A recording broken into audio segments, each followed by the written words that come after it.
नमस्कार, मैं आपका अपना नितिन विजय आज आया हूँ। घर से वीडियो रिकॉर्ड कर रहा हूँ क्योंकि मुझे थोड़ा फीवर हो रहा है, इसलिए मैं नीट 2022 के हमारे टॉपर ऋषित अग्रवाल का इंटरव्यू नहीं ले पा रहा हूँ। पर हमारी टीम ने लिया है, उस वीडियो को आप ज़रूर देखिए, मेरे बाद अटैच होगा। पूरे नीट के बच्चों का बहुत अच्छा रिजल्ट आया, उन सभी को भी बहुत बहुत शुभकामनाएं। मोशन का रिजल्ट जैसा कि आप सब लोग जानते हो, हमारी ताकत सिर्फ और सिर्फ रैंक नहीं है, हमारी ताकत परसेंटेज सिलेक्शन है। पूरा जे स्टार सिलेक्ट हुआ है कंप्लीट, उनका भी लाइव इंटरव्यू हम लेके आएंगे, सभी बच्चों का जो सिलेक्ट हुए हैं।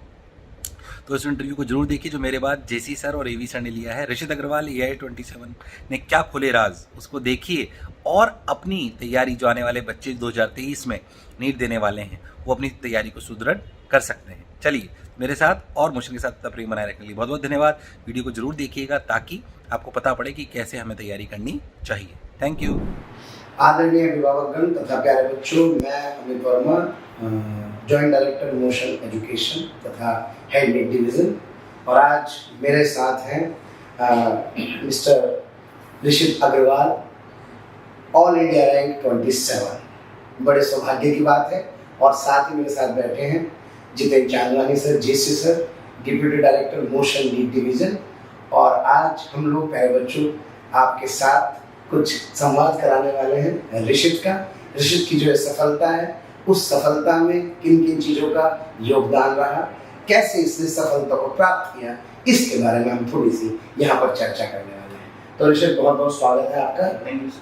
हाँ, तो मैं पहला जो सवाल पूछना चाहता हूँ, मैं ये जानना चाहता हूँ ऋषित, आप बच्चों को बताएं, वैसे तो हमें तो पता ही है, लेकिन मैं चाहता हूँ कि लोग आपसे सुने कि अर्ली प्रिपरेशन का क्या महत्व होता है, कितनी अर्ली प्रिपरेशन हम स्टार्ट करें ताकि हमें ज़्यादा से ज़्यादा बेनिफिट मिल सके। तो थोड़ा सा बताइए कि आपने कब से प्रिपरेशन स्टार्ट की? मैंने 11th से प्रिपरेशन स्टार्ट की, और जितनी जल्दी आप शुरू करेंगे आपको उतना अच्छा बेनिफिट मिलेगा, क्योंकि आपके पास बेसिक्स को क्लियर करने का खूब मौका रहेगा और आप जितने मज़ीद डाउट्स पूछ सकते हैं, एडवांस लेवल तक जाके क्वेश्चन कर सकते हैं। जो अगर आपका एग्जाम दूर है तो उससे आपका कॉन्फिडेंस और रिस्क टेकिंग एबिलिटी थोड़ी ज़्यादा बढ़ जाती है अगर आप जल्दी शुरू करते हैं। मतलब 11th जो है उसमें काफ़ी समय मिल पाता है तैयारी का। और मेरे बच्चों बहुत ही बढ़िया, और शुरुआत से अभी हालांकि ऋषित के साथ जो और बहुत सारी बातें हम लोग करने वाले हैं, टॉपर बैच, आई एकलव्य बैच, बहुत सारी बातें आपके साथ हम शेयर करने वाले हैं। लेकिन पहले सवाल का जवाब आपको मिल गया होगा कि अर्ली स्टार्ट का बेनिफिट है।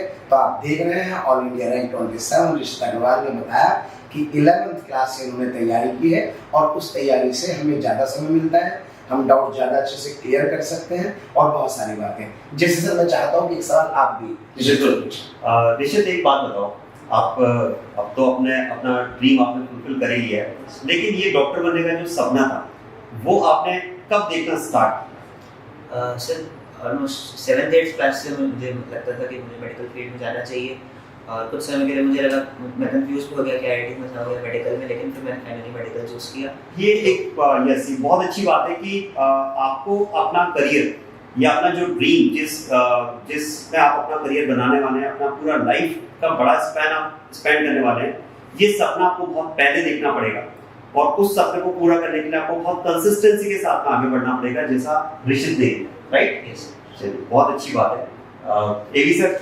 बिल्कुल, मैं तो सवालों की श्रृंखला जारी रखूंगा। अब तो ऋषित को कहाँ छोड़ने वाले हैं, प्रत्यक्ष प्रमाण की क्या आवश्यकता है, आज इन्होंने सिद्ध कर दिया है। ऋषित, मैं आपके माध्यम से बताना चाहता हूँ, जो आपने मोशन का topper batch I Eklavya join किया, उस आई एकलव्य बैच को ज्वाइन करके आपको क्या बेनिफिट मिला, वो बैच किस तरह से बच्चों की हेल्प करने में सहायक हो सकता है, और उसने आपकी प्रिपरेशन में क्या योगदान दिया? जैसे ऑनलाइन टेस्ट सीरीज के लिए मैंने वो बैच ज्वाइन किया, तो वो टेस्ट सीरीज बहुत अच्छी थी, और आपको कोई डाउट हो तो आप समय निकाल के टीचर से पूछ सकते हैं।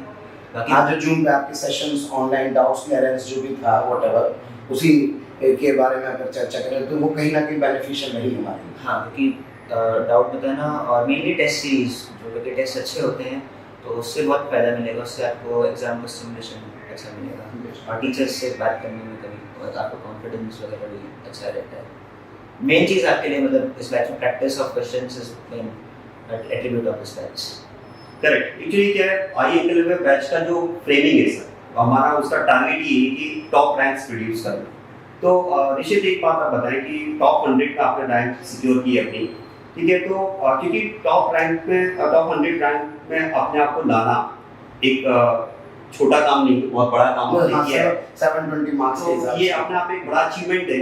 इसे आपने अचीव करने के लिए क्या स्ट्रेटेजी आपने बनाई, किस तरह से स्ट्रेटेजी आपने बनाई और स्ट्रेटेजी में आपको अगले में बैच में कैसे हेल्प किया है, ये स्ट्रेटेजी आप बताएं कैसे आपने तैयार किया। स्ट्रैटेजी तो खुद ही बनानी पड़ती है, मतलब क्योंकि स्ट्रैटेजी पर्सनलाइज होती है, तो उसमें कोई भी टीचर या कोई भी व्यक्ति आपकी हेल्प नहीं कर सकता, तो that is persons own attribute. तो स्ट्रैटेजी के लिए मैं आपको बताना चाहूँगा कि आपको अपना टाइम डिवाइड करना है और टारगेट लेके आपको पढ़ाई करनी है। अगर आपका कोई भी टेस्ट है तो आपको उसका सिलेबस पता होगा, आप टारगेट सेट कीजिए कि हर दिन आपको इतना पढ़ना है। कोई भी आपका टेस्ट जो मेजर कोई भी टेस्ट हो तो उसमें आपको उसके अकॉर्डिंग सिलेबस वाइज टारगेट बना के टारगेट बना के पढ़ना है, और ये कसम खाने की आपको हर दिन का टारगेट अचीव करना है। हाँ अचीव, राइट, बिल्कुल सही बात है। कई बार हम टारगेट्स बनाते हैं, अपने सेट गोल सेट करते हैं, लेकिन उसके लिए उतना सिंसियर नहीं होते हैं, तो you have to be sincere. बहुत अच्छी बात है। प्लीज एडी सर, मोशन का जो मोशन लर्निंग ऐप है और जो आपने उसके रिकॉर्डेड लेक्चर्स देखे हैं, उन रिकॉर्डेड लेक्चर्स से आपको कैसे हेल्प मिला? रिकॉर्डेड लेक्चर्स से आपके कॉन्सेप्ट्स क्लियर हो जाएंगे। बाकी मींस लेक्चर्स मानता हूँ कि बुक्स का सब्स्टिट्यूट तो नहीं हो सकता, मेन फोकस आपको बुक्स पे करना है, लेकिन concepts are also important, so lectures are already very helpful बहुत समय से। आप कभी क्लास छूट जाए, कुछ ऐसी चीज देखनी हो तो उसमें आप अपने हिसाब से किसी भी समय देख सकते हैं, कर सकते हैं। Okay okay.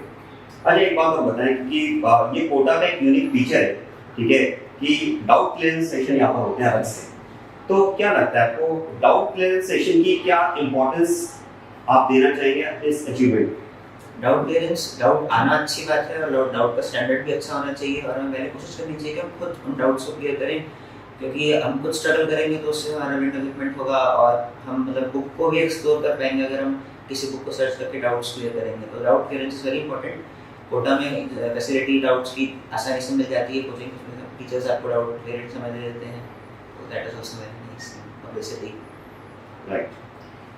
ऋषित, मैं अगला सवाल बच्चों के लिए पूछना चाह रहा हूँ कि जो आपने नीट की प्रिपरेशन में आपने हर सब्जेक्ट को कैसे डिवाइड किया, कैसे टाइम दिया? सर नीट में बायोलॉजी का वेटेज 50% होता है, लेकिन 50% टाइम बायोलॉजी डिमांड नहीं करती, तो उसके अकॉर्डिंग एक रेशियो में कांस्टेंट मतलब हर दिन उतना ही समय हर सब्जेक्ट को देना है।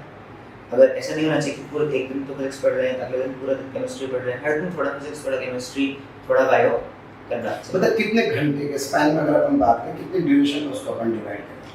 कोई आपको कोई टाइम टेबल था जो उस तरह की कोई भी चीज जैसी? टाइम टेबल मेरे को सूट नहीं करता था, मैं बस एक दिन का टारगेट बनाता था, उसके बाद ऑटोमेटिकली जैसा उस दिन की रिक्वायरमेंट होती थी अपना टाइम को वैसे डिवाइड कर लेता था। लेकिन आपका कहना था कि आप रोज का काम रोज पूरा करते थे, जो हम क्लासरूम में बोलते हैं। ये बात बहुत इंपॉर्टेंट है सर, कि यूजुअली स्टूडेंट क्या होता है, कई बार एक सब्जेक्ट को स्टार्ट किया पूरा दिन उसमें स्पेंड कर दिया। हाँ। ऐसा नहीं होना चाहिए। तीनों ही सब्जेक्ट को आप इक्वल डिवीजन देते हुए आपको स्ट्रेटेजिकली तीनों सब्जेक्ट को बैलेंस करते हुए चलना चाहिए। दैट इज गुड, बिल्कुल सही बात है। और ये बात ऋषित में देखी भी है कि बहुत ही बैलेंस्ड वे में ये हमेशा अपने आप को लेकर चला था। एक बात और बताएं, एनसीईआरटी, ठीक है, एनसीईआरटी का बहुत इंपॉर्टेंस हम नीट में मानते हैं और नो डाउट है बिल्कुल। आपको क्या लगता है कि जो रैंक आपने आपने अचीव की है उसमें एनसीईआरटी का कितना आप उसमें कंट्रीब्यूशन मानते हैं?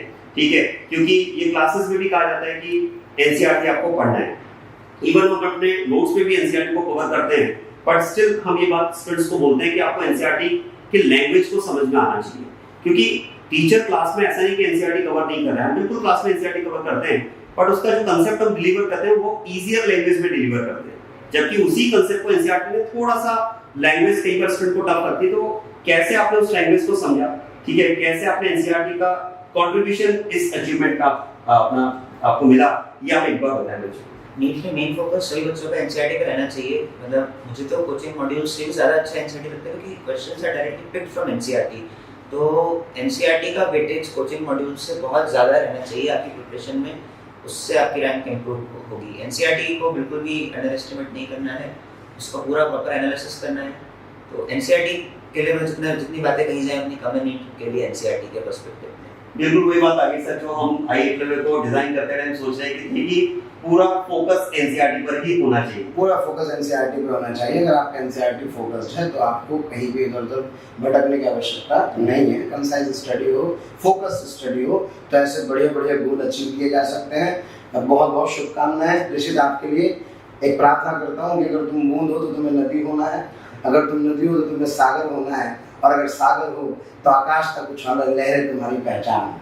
और प्यारे बच्चे, बहुत बहुत आप अच्छा उदाहरण हैं, और बच्चों के लिए भी मैं और बच्चों से और पेरेंट्स से ये कहना चाहता हूँ कि इस इंटरव्यू को देखें, समझें, और जो बातें यहाँ पे कही गई हैं इस मंच के माध्यम से उनको समझ करके जीवन में उतारने का प्रयास करें, तो वो कहीं ना कहीं आपके लिए सफलता के पथ पर आपको लेकर के जाएंगे। इन्हीं शुभकामनाओं के साथ बहुत बहुत धन्यवाद।